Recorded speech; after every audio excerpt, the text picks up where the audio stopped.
Hi guys, welcome back with me again in this channel. On today's tutorial, I'm going to show you how you can change someone's gender in a photo on CapCut.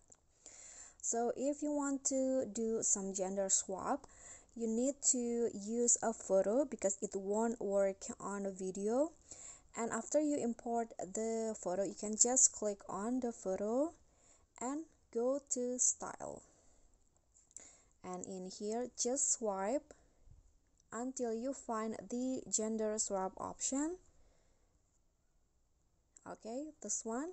So you can just choose which one to use. You can use the gender swap from male to female or vice versa. Just click on this and you can see it will be changed like this even if it's not perfect.